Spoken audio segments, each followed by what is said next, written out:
شروع کر دیا جس سے ایک نئے مذہب کی بنیاد پڑی۔ اگر میں آپ کا سوال صحیح سمجھا ہوں تو یہ اس کا جواب ہے، اور اگر نہیں سمجھا ہوں صحیح تو یہ پھر آپ کا حق ہے کہ آپ مجھ سے دوبارہ پوچھیں۔ اب اگر عیسیٰ مشن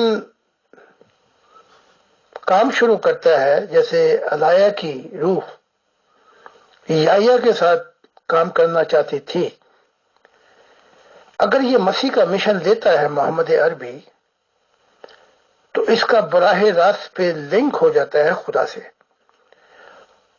اور خدا کی جو باتیں ہیں وہ انسانیت کو گھر پہنچا دیتی ہیں۔ مذہب کا جو اسٹرکچر ہے وہ ایک نئی سوسائٹی، نئے لا اینڈ آرڈر کو جمع کرتا ہے، اور آدمیت کی گاڑی کو، ریل گاڑی کو پٹری پہ چڑھاتا ہے، تاکہ پھر آگے آنے والا مذہب سے آگے نکل کر روحانیت کی دنیا میں داخل ہو۔ روحانیت کی دنیا، یہاں سے اس دنیا میں سے پھر مسیح آتا ہے۔ یہ ایسا نہیں ہوا تو وہ معرفت الہی کے دو چار جو بھی راستے وہ بھی رہ گئے بیچ میں ہی، اور اسلام کی صورتحال موسیوی شریعت جیسی ہو گئی۔ اس لیے محمد صاحب نے کہا کہ یہودیت ایک چپل ہے اور اسلام دوسری چپل ہے، یعنی کہ دونوں چیزیں ملتی ہیں آپس میں۔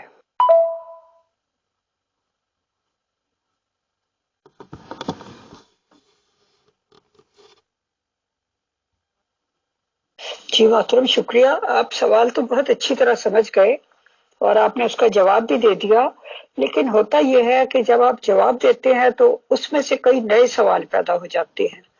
اب مثال کے طور پہ آپ نے پہلی آڈیو میں یہ فرمایا کہ جبرائیل علیہ السلام نے رسول پاک صلی اللہ علیہ وسلم کے بچپن سے ہی ان کے ساتھ کام شروع کر دیا تھا۔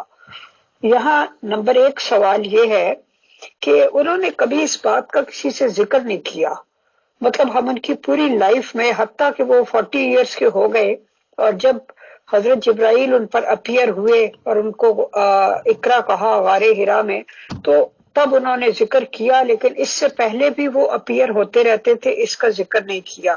یہ تو نمبر ایک سوال ہے۔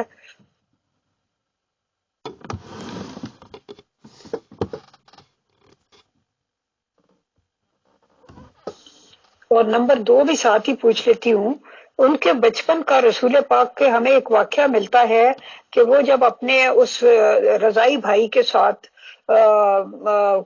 بکریاں چرا رہے تھے تو وہاں پہ کوئی شخص آیا اور اس نے ان کو لٹا کر ان کا سینہ چاک کیا اور دل کو نکال کر دھویا، اور اس میں سے کوئی کالا سی چیز نکال کے لوتھڑا سا باہر پھینک دیا، اس کے بعد دل کو دھو کے دوبارہ اندر رکھ کے دوبارہ سینے کو سی دیا، اور وہ بچہ بڑا خوفزدہ ہو گیا، اور اس نے گھر جا کر دائی حلیمہ کو یہ سارا واقعہ بتایا، اور آپ خود بھی کافی خوفزدہ تھے جب گھر آئے۔ تو کیا اس سینہ چاک کرنے کے کوئی نشان وغیرہ ان کے بدن پر تھے، اور کیا یہ کوئی کشفی واقعہ تھا؟ اگر یہ کشفی واقعہ تھا تو اس دوسرے بچے کو بھی دکھائی دیا؟ ان ساری باتوں کا پلیز جواب دیجیے گا۔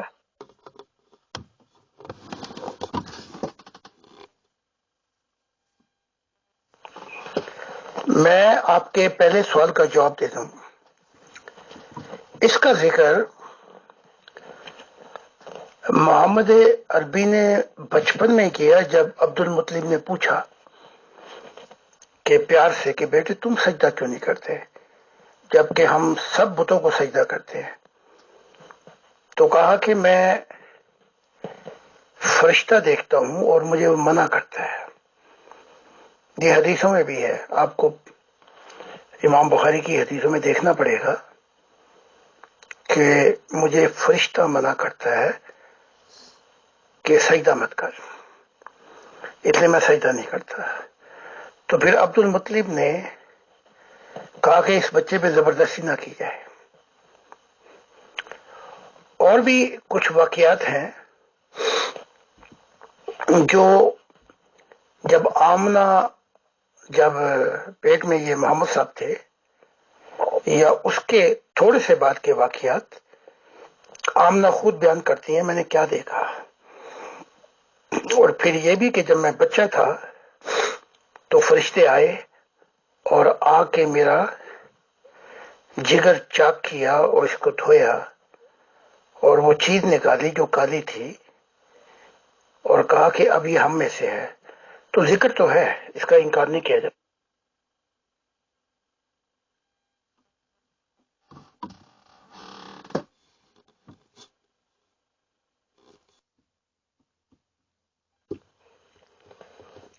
یہ ایک کشفی واقعہ تھا. اور پہلے یہ بات سمجھ لیں کہ ہمیشہ جبرائیل نہیں آتے. جبرائیل کے نیچے کھربہا فرشتے ہیں، وہ بھی آتے ہیں، وہ بھی کام کرتے ہیں. تو جبرائیل خاص خاص اہم وقتوں میں آتے تھے جب ضرورت ہوتی تھی. تو جب یہ اس کشفی واقعے کے بعد یہ دونوں بھاگے ہیں، محمد عربی بھی اور وہ ذرائی بھائی بھی، تو دائی حلیمہ جو تھیں وہ بھی لے کے آئی بچے کو ان کی ماں کے پاس، آمنہ کے پاس. مجھے الفاظ اس وقت ذہن میں نہیں ہے. محمد صاحب کی والدہ کے پاس، اور کہا کہ میں اس بچے کو آپ کے پاس چھوڑنا چاہتی ہوں. تو پھر آمنہ نے کہا کہ شاید تم سمجھتی ہو کہ اس بچے پہ کوئی جادو ٹونا یا کوئی جن وغیرہ ان کا اثر ہے اس بچے پر. ایسا نہیں ہے. تو وہاں وہ واقعی بیان کرتی ہیں کہ جب میں حمل سی تھی تو میں مشرق سے روشنی دیکھی. میں نے اس روشنی میں نے بہت سے، یعنی کہ وہ روشنی کے اندر میں نے وہ دیکھا جیسے بابلون اور یہ جو بڑی بڑی حکومتیں تھیں. تو میں یہ نہیں سمجھتا کہ میرے بچے پہ کوئی اثر ہے. اور میں نے محلات دیکھے یہ اس عراق کی طرف کے، تو میرے بچہ ایسا نہیں ہے جیسے تم سمجھتی ہو. بہرحال وہ دائی حلیمہ ڈری ہوئی تھی تو وہ چھوڑ چھاڑ کے چلی گئی. تو یہ وہ واقعات ہیں. تو اس کے بعد غالباً 2 سال کا کم و بیش وقفہ پڑتا ہے تو آپ کی وفات ہوئی. اور پھر دادا جو تھے عبد المطلب، انہوں نے یہ نام رکھا تھا یا انہوں نے کچھ غالباً دیکھا تھا. بنی کلاب جو تھے اس دوران انہوں نے دیکھا تھا کہ اس کا نام محمد ہے رکھا. اور پوچھا گیا تو کہا کہ اس کی بہت تعریف کی جائے گی. تو یہ بہت سے واقعات ہیں جو کشفی نظارہ ہے. کوئی بچے کا جگر چھری سے نہیں کاٹا گیا، کوئی زخم نہیں تھے، یہ روحانی واقعہ ہے. جی محترم، اسی ریگارڈنگ اگلا سوال یہ ہے کہ جب وہ کہا جاتا ہے غار حرا میں حضرت جبرائیل علیہ السلام محمد رسول اللہ صلی اللہ علیہ وسلم پر اپیئر ہوئے اور تو انہوں نے اقرا کہا اور آپ نے فرمایا کہ میں پڑھ نہیں سکتا، اور اس طرح بار بار کہا، پھر گلے سے لگا کے بھینچا اور وغیرہ وغیرہ. تو پڑھ کیا چیز وہ پڑھنے کو کہہ رہے تھے؟ کیا کوئی تختی دکھائی جا رہی تھی؟ کیا کوئی لکھی ہوئی چیز دکھائی جا رہی تھی؟ یعنی پڑھ کہنے سے کیا مراد تھی؟ اچھا، وہ جو آمنہ بیوی کہتی تھی محمد صاحب کے والدہ، وہ شام کے محل تھے کہ میں نے اس روشنی میں شام کے محل دیکھے. اچھا، بات آگے آ گئی. اقرا، پڑھ، اور پڑھ اپنے رب کے نام سے جس نے جمے ہوئے خون سے انسان کو پیدا کیا. اور پڑھ کے اسے علم سکھایا. تو تختی نہیں دکھائی جا رہی تھی، یہ عالم تھا کشفی نظارہ جس میں پڑھایا جا رہا تھا. لیکن ہیبت جبرائیل کی اتنی طاری ہو چکی تھی کہ ان سے نہیں پڑھا جا رہا تھا، کیونکہ انہوں نے تو پوچھا نا، خوف کا عالم طاری ہوا. تو پھر دوڑانے شروع کیے جب تیسری دفعہ بھیجا، کیونکہ جب یہ گھر آئے تو جب آسمان کی طرف دیکھتے تھے تو جبرائیل فرشتہ دکھائی دیتا جس کے پر سے آسمان ڈھک چکا تھا۔ بہرحال محمد صاحب گرتے پڑتے خوف کے عالم سے گھر پہنچے۔ میں غار ہرا گیا ہوں اور میں دیکھا ہے اس غار ہرا کو بھی، اور اس سے پھر میں نیچے بھی آیا تو آ کے کہتے ہیں کہ اے ختیجہ، مجھے اپنی جان کا خطرہ ہے کہ کہیں میں مر نہ جاؤں۔ تو یہ ہیبت کا عالم تھا، مجھے کمبل اڑا دے، حالانکہ یہ وہاں کی گرمی تو بڑی مشہور ہے، اور تو یہ تختی نہیں دکھا رہے تھے بلکہ ایک ہیبت کا عالم طاری ہو چکا تھا۔ جب کہا کہ جب آئے، جب آ کے کھڑے ہوئے، اس کی تفصیلات میں نے پہلے بھی لکھی ہیں کہ اپنی کتاب میں، جو اسلام کے اندر نہیں ہے، کہ ایک دو بار پہلے بھی وہ چیز اندر داخل ہوئی جس سے محمد صاحب گھبرا گئے۔ تو تفصیلات سے جس نے وہ غار ہرا کا واقعہ پڑھنا ہے کہ اس سے پہلے کہ یہ معاملات شروع ہوئے، میری کتاب کو پڑھ سکتا ہے۔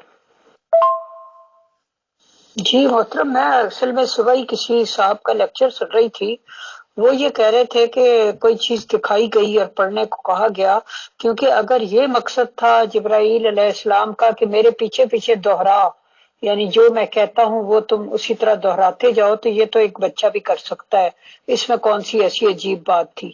تو بہرحال یہ ان کا اعتراض تھا۔ دوسرا میں نے آپ سے یہ پوچھنا تھا کہ وہ اتنا زیادہ میرا مطلب گھبرا کیوں گئے ان کی ہیبت کی وجہ سے، جبکہ وہ بچپن ہی سے حضرت جبرائیل سے دیگر فرشتوں سے مانوس تھے، اور ایسے ان یوزول قسم کے واقعات ان کے ساتھ ہوئے تھے بچپن سے۔ یہ تو کوئی ایسا بندہ گھبرائے کہ جس کو فرسٹ ٹائم ایسا ایکسپیرینس ہوا ہو، یہ پلیز بتائیے گا، تھینک یو۔ اگر کوئی تختی ہوتی یا لکھا ہوا ہوتا تو پھر جبرائیل کو پڑھنے کی ضرورت نہیں تھی کہ اقرا، تو وہ تو یہ کہہ رہا ہے کہ جیسے خدا نے مجھے کہا اپنے سڑا کر کے کہ تو دوہرا میرے بات کے کہ میں الہی روح ہوں، تو جبرائیل تو خود پڑھے ہیں اقرا بسم الذی، یعنی کہ پڑھ، تو وہ تو خود بھی پڑھ رہے ہیں، تو اگر لکھا ہوتا تو پڑھنے کی کیا ضرورت ہے؟ تو جبرائیل پڑھ رہے ہیں، اور مراد یہ ہے کہ دوہرا۔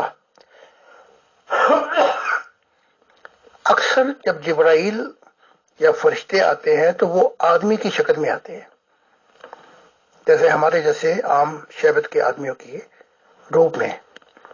یہ اصل روپ تھا، اصل روپ میں آتے ہیں تو ڈر جاتا ہے انسان، کیونکہ بڑی ہیبت کی، ان کی بڑی ہیبت ہوتی ہے شکل و صورت میں، ڈرا دیتی ہے انسان کو۔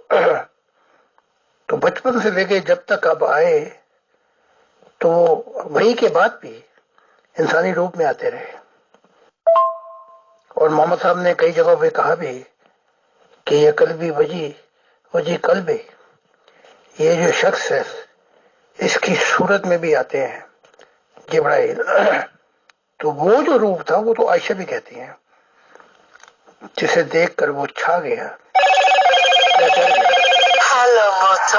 تو یہ وہ روپ تھا، وہ اصل روپ تھا، اس کو دیکھ کر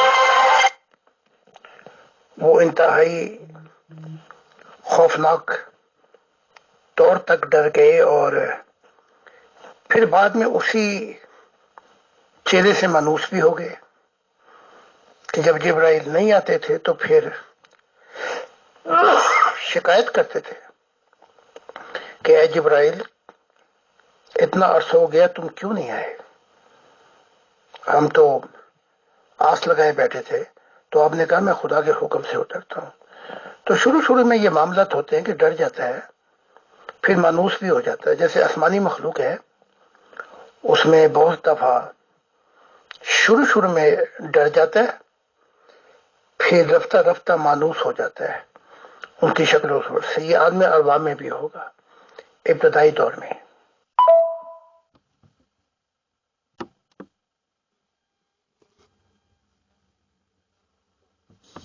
جی محترم، شکریہ. اگلا سوال جو ہے وہ ویسے میرے ذہن میں پیدا ہوا، اس کا اس سبجیکٹ سے تو کوئی تعلق نہیں ہے، کہ یہ جو اس زمانے میں عرب میں رواج تھا کہ اپنے جو بچے جو نئے پیدا ہوتے تھے ان کو دودھ پلانے کے لیے کنٹری سائڈ میں بھیج دیا جاتا تھا، اور وہاں سے مطلب ہے کہ وہ دایاس وغیرہ آتی تھی جو ان کو لے جاتی تھی.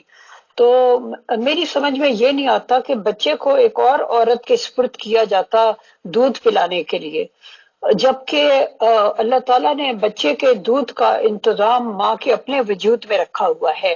تو مجھے یہ نہیں بات سمجھ میں آتی کہ مائیں خود کیوں دودھ نہیں پلاتی تھی، اور جبکہ حضرت آمنہ جو تھی وہ خود بھی ویڈو ہو چکی تھی اور ظاہر ہسبینڈ بھی نہیں تھا، تو اور کوئی ایسا کام بھی نہیں تھا. میرا مطلب چلیں باقی عورتیں تو اگر بھیج دیتی تھی تو ان کی اپنے ہسبینڈ کے ساتھ اور اپنی باقی فیملی کے ساتھ ایکٹیویٹیز تھی تو چلو یہ بھیج دیا جاتا. لیکن اب ایک تو ماں پہلے ویڈو ہو، بچے کا باپ پہلے ہی فوت ہو چکا ہو، بچہ یتیم پیدا ہوا ہو، اس کے بعد چلو ماں کا دل بہل جاتا ہے اس بچے کو پالنے میں، اس کو دودھ پلانے میں، اس کے ساتھ اپنا تو وہ بھی بچہ بھی باہر بھیج دیا جاتا تھا، اور کئی عرصے کے بعد وہ ملوانے کے لیے دایاس لایا کرتی تھی.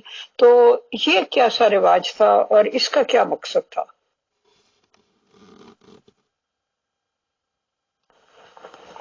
ایک تو یہ عرب کی ٹریڈیشن تھی اس وقت کہ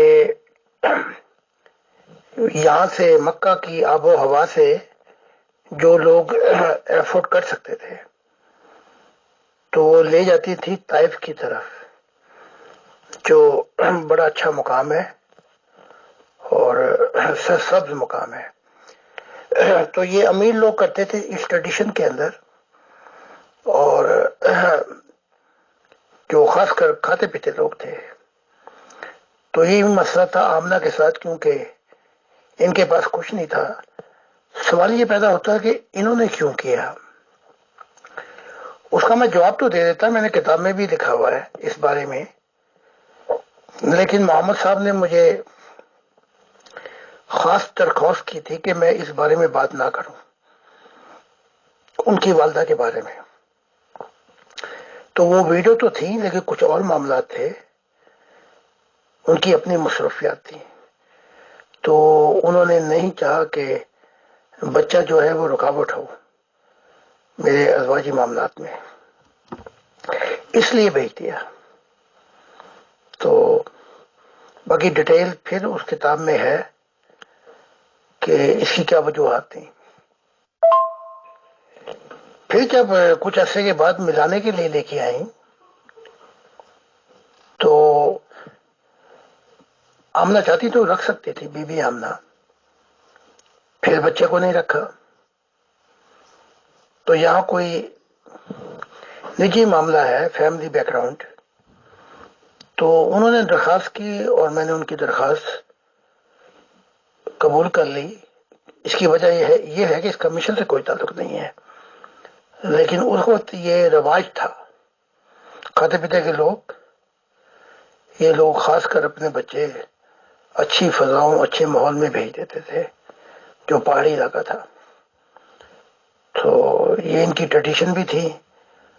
اور اس وقت دوسرے یہ کہ اس وقت قحط بھی پڑا ہوا تھا اور لوگ مردار کھانے پہ بھی مجبور ہو گئے تھے. یہ ساری وجوہات تھیں جس کی بنا پر یہ معاملہ ہوا.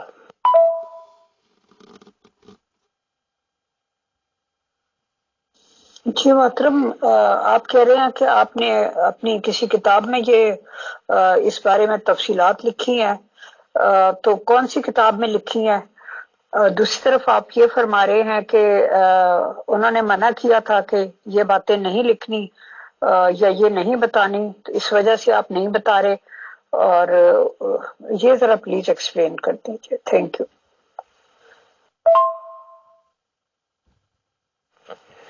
یہ محمد صاحب کی سیکرٹ ٹیسٹمونی ہے. وہ جو لال کتاب ہے, God reveal himself as a visible God to mankind, جو غالباً آپ نے پڑھی ہوئی ہے, یہ وہ کتاب ہے. تو اس میں بہت سے واقعات آپ نے اپنے شیئر کیے ہیں, کہا کہ یہ ایسے واقعات میں بتا رہا ہوں جو اسلام کو اس کی خبر نہیں ہے, نہ صحابہ کو نہ مسلمانوں کو, تاکہ موٹیویشن یہ تھا کہ وہ چیزیں بتائی جائیں جو ان اسلام والوں کو یا مسلمانوں والوں کو خبر نہیں ہے.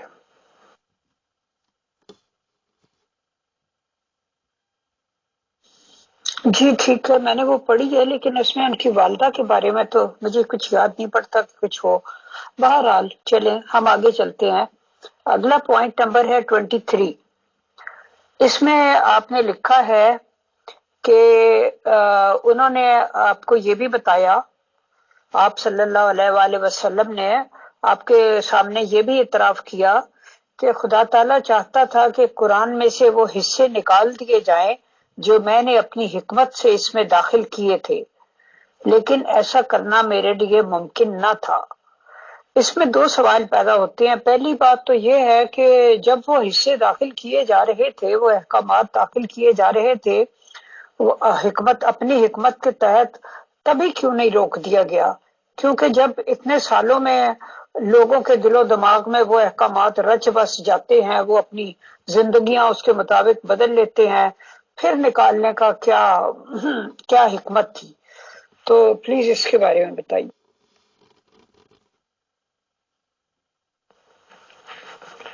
کانسٹیٹیوشن میجورٹی میں چینج بھی ہو جاتا ہے, اور وہ پچھلی کتابیں کیوں منسوخ کر دی گئیں, یہ بھی سوال اٹھتا ہے. تو خدا جب چاہے, جس ٹائم پہ چاہے, جب وہ وقت ہو کہ ایسا ہونا ضروری ہے, تو منسوخ کر دیتا ہے خدا. تو اس دوران میں شاید اس کی ضرورت ہو, بعد میں اس کو نکال دینا چاہا کہ ان حکمت کے پیغامات سے بعد میں نقصانات ہو جائیں گے, اور وہ ہوئے بھی بعد میں نقصان. تو اس کے بعد کہ خدا کیا چاہتا تھا, اس کے بعد تو میں کئی دفعہ بتا چکا ہوں کہ یونٹی آف ریلیجن کا میسج تھا. اس کے بعد وہ چیزیں آتی جو براہ راست خدا ہم کلام ہونا چاہتا تھا. تو کانسٹیٹیوشن جب چاہے خدا تبدیل کر سکتا ہے, جب چاہے. تو جب خدا نے چاہا کہ یہ بعد میں چیزیں نقصان دے گی, تو جبرائیل کو بھیجا, اور ٹائم لیمٹ بھی دے رہا تھا خدا.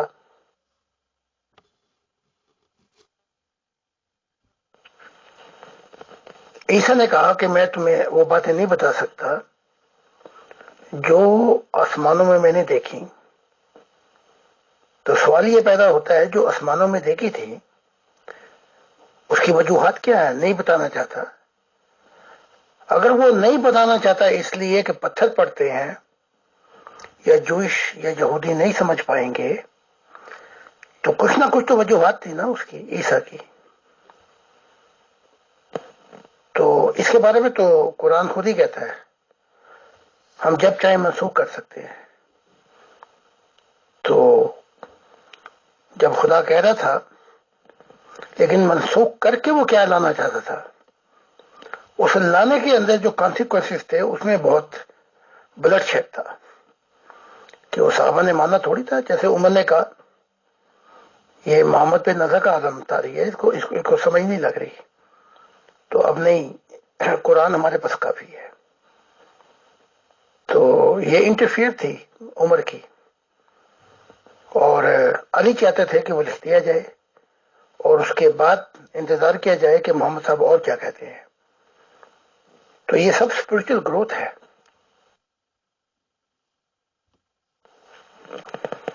پھر اور بہت سے معاملات ہیں میری زندگی میں جو میرے مشاہدات اور تجربات میں آئے, جو میں چاہتا تھا کہ یہ پہلے آ جائیں, اور خدا نے مجھے منع کیا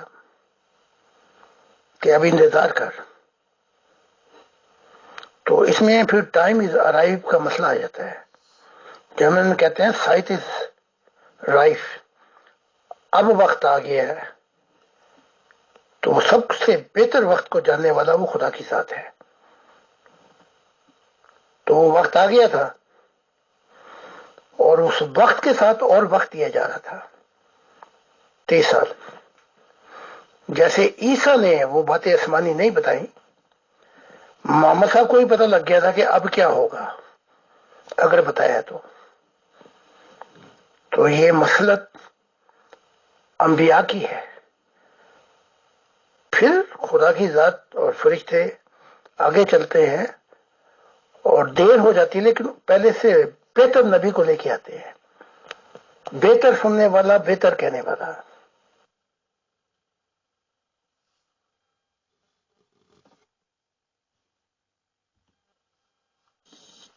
جی محترم شکریہ، لیکن مجھے بار بار چیزوں کو کلیئر کرنے کے لیے سوال کرنے پڑتے ہیں، کیونکہ بعد میں بعض لوگ مجھ سے کہتے ہیں کہ یہ جواب جو تھا یہ پورا کلیئر نہیں ہوا. تو میں لوگوں کی سوچ کو مد نظر رکھتے ہوئے مزید پوچھتی ہوں کہ آپ نے بالکل ٹھیک فرمایا کہ بے شک جب خدا چاہے وہ کانسٹیٹیوشن تبدیل کر سکتا ہے، وہ منسوخ کر سکتا ہے. تو اگر خدا تعالی چاہتا تھا کہ کچھ منسوخ کیا جائے، یعنی جو آپ نے اپنی حکمت سے داخل کیا ہے اس کو نکال دیا جائے، تو پھر یہ بات تو بڑی کہنی ایزی ہے نبی کے لیے کہ بھئی خدا تعالیٰ نے ہی یہ احکامات منسوخ کر دیے ہیں اور اس کی جگہ کچھ نئے احکامات آ رہے ہیں، کیونکہ آلریڈی قرآن میں یہ بات آ چکی تھی کہ اللہ تعالیٰ کی طرف سے کہ جو چاہے وہ احکام جو ہے وہ منسوخ کر دیتے ہیں، جو چاہے نئی تعلیم یا نئے احکامات لے آتے ہیں. تو یہ تو آلریڈی ایک آپشن موجود تھی کہ کچھ منسوخ بھی ہو سکتا ہے اور کچھ نیا بھی آ سکتا ہے.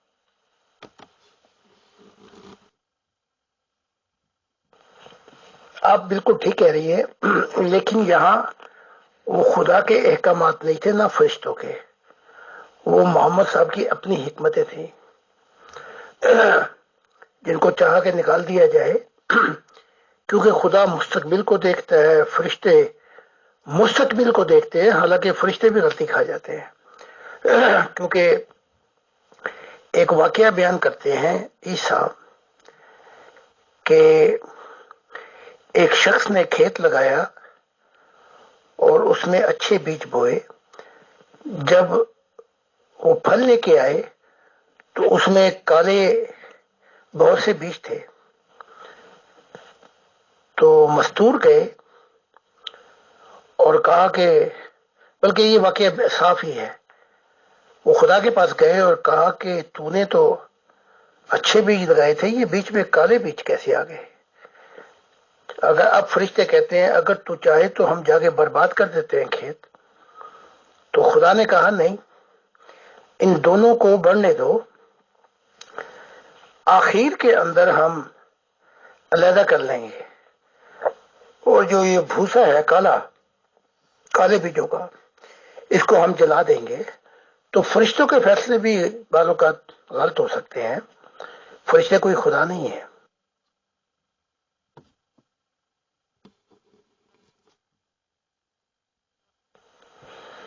تو نہ وہ خدا کے احکامات تھے، نہ وہ فرشتوں کی اپنا کوئی حکمتیں تھیں، یہ سب حکمتیں محمد صاحب کی تھیں. تو اس وقت چلنے دیا، خدا نے کہا ابھی نہیں، کہ خدا جانتا ہے سب سے زیادہ وشڈم. تو جب فرشتوں کو بھی اس نے روک دیا کہ ابھی نہیں، ٹھہر کے، اور فرشتوں نے بھی انتظار کیا محمد صاحب کا، جب وقت آ گیا تھا تو پھر چاہا کہ ان میں سے سب چیزیں نکالی جائیں، کیونکہ جو حکمتیں محمد صاحب نے پیش کی ہیں اس سے نقصان بڑا انسانیت کا ہوگا.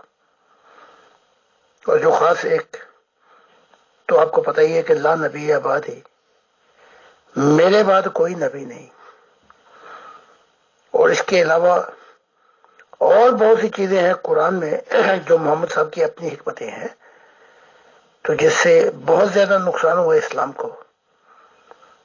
تو خدا دوسرا مشن دے رہا تھا اور اس میں بہت سی تبدیلیاں آتی ہیں، اور اس قرآن کو منسوخ نہیں بلکہ جو محمد صاحب کی چیزیں تھیں ان کو منسوخ کرنا پڑتا، اور اس کے اندر بڑے دفر پڑتے. یہ دیکھ کر محمد صاحب نے وہی فیصلہ کیا جو عیسیٰ صاحب نے کیا کہ میں نہیں بتا سکتا آسمانی باتیں، پتا تھا کہ اب کیا ہوگا.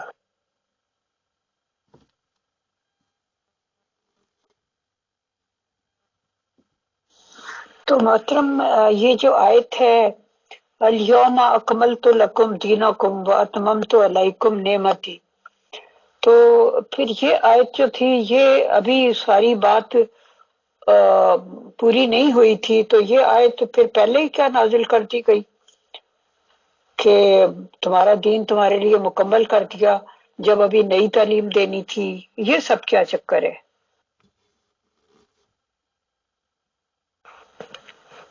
یہ لمیٹیشن آ جاتی ہے، محدودیت. جب کوئی آگے نہ جانا چاہے تو بس پھر وہ دیکھ لیتے ہیں فرشتے اس کی یہاں تک پہنچ ہے، تو کہا چلو پھر ٹھیک ہے، یہ تمہارے تک، تمہاری نعمت تمہیں یہ دے دیا، چلو پھر اسی راستے پہ چلو، اور اس راستے سے کوشش کرو. کیونکہ قرآن خود ہی کہتا ہے وضاحت میں، ہم نے چھوٹے بڑے رستے بنائے ہیں، الہامی رستے یعنی کہ راہیں، تاکہ تم اپنی ان راہوں سے اپنی منزل مقصود تک پہنچنے کی کوشش کرو. تو پوری دنیا کے لیے یہ نہیں اکمل ہوا، وہ دیکھ لیتے ہیں کہ اس کی لمیٹیشن آ گئی ہے، اس کی اسپرچل گروتھ یہاں تک ہے، تو پھر یہ آیت آپ کے سامنے ہے. تو اگر اس میں بھی دیکھا جائے تو یہ جبرائیل کی طرف سے نہیں ہے، یہ اپنی محمد صاحب کی اپنی حکمت ہے، لیکن اس پہ کل گفتگو کر لیں گے.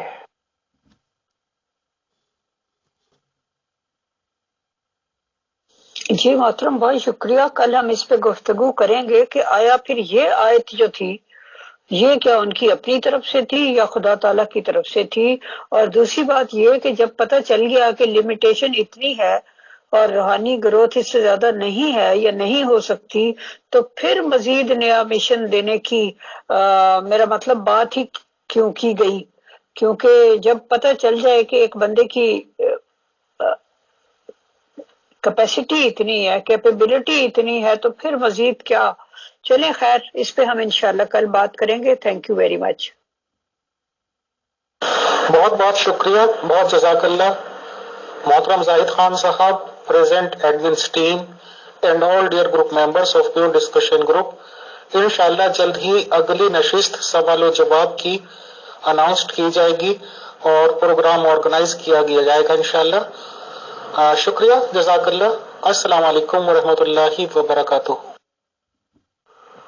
جی کل ہم اس پہ بات کریں گے.